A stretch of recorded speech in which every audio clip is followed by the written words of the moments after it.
Dulu ada seorang mahasiswi yang diperkosa oleh seorang sopir angkot hingga tewas.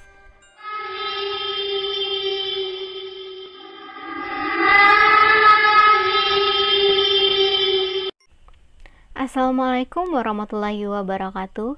Halo guys, kembali lagi di FJ Live dalam segmen cerita horor bersama aku Vegians Alba. Hari ini kita bakalan membahas tentang kasus hantu Universitas Brawijaya. Seperti apa ceritanya? Langsung saja ke videonya.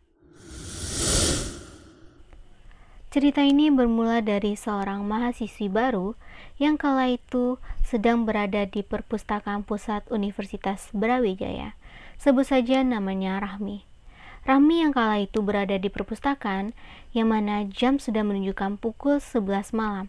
Semua kegiatan kampus pada saat jam 11 malam sudah harus dikosongkan. Karena takut nantinya petugas menggeledah kampus, Rahmi pun memutuskan untuk segera pulang.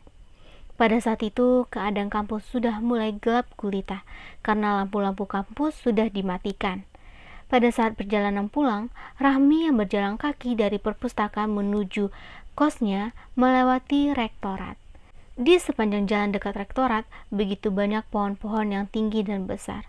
Pada saat Rahmi berjalan pulang, dia pun melihat salah seorang sosok yang berada di bawah pohon besar tersebut dengan rambut yang sangat panjang.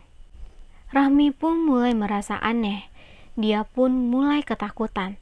Tetapi dia pun mencoba untuk beranikan diri untuk tetap melewati pohon-pohon tersebut dan menganggap tidak ada hal apa-apa.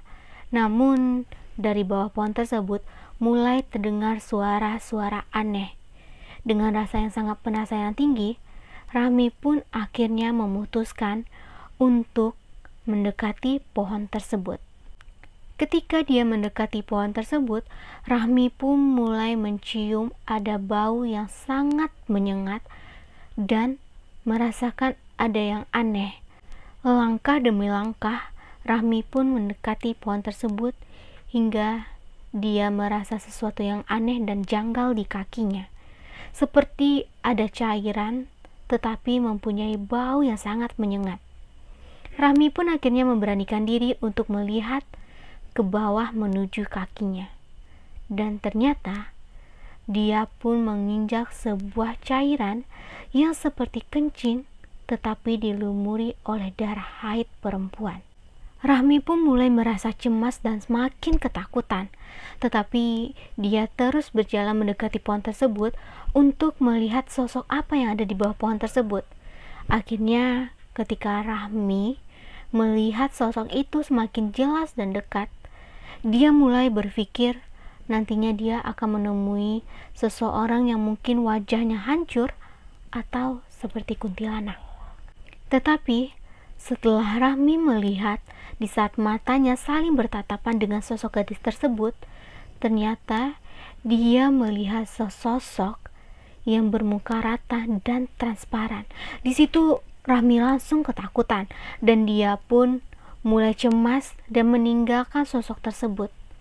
Hingga ketika dia berlari, sosok itu mengeluarkan suara lagi seperti suara cekikikan, suara ketawa yang sangat aneh. Rahmi yang kala itu mulai tidak karuan, ketakutan karena melihat sosok itu mulai kayak gemeteran, kencang sekali. Rahmi pun berteriak sekeras-kerasnya dan berlari menuju pos sapam. Untungnya pada malam itu pos sapam berisi, jadi ada sapam yang menjaga di kampus. Rahmi pun meminta tolong kepada sapam tersebut untuk diminta antar pulang karena dia merasa ketakutan melihat sosok apa yang dia temui tadi di pohon dekat rektorat. Sapam pun akhirnya memutuskan untuk mengantar Rahmi pulang. Di sepanjang perjalanan, Rahmi pun bertanya kepada Bapak Sapam hal apa yang ia temui, kenapa ada sosok seperti itu di kampus Universitas Brawijaya ini. Sapam pun mulai bercerita kepada Rahmi bahwasanya dulu ada seorang mahasiswi yang diperkosa oleh seorang sopir angkot hingga tewas di dalam kampus. Dan biasanya sosok gadis ini hanya menampakkan diri tetapi tidak menakut-nakuti.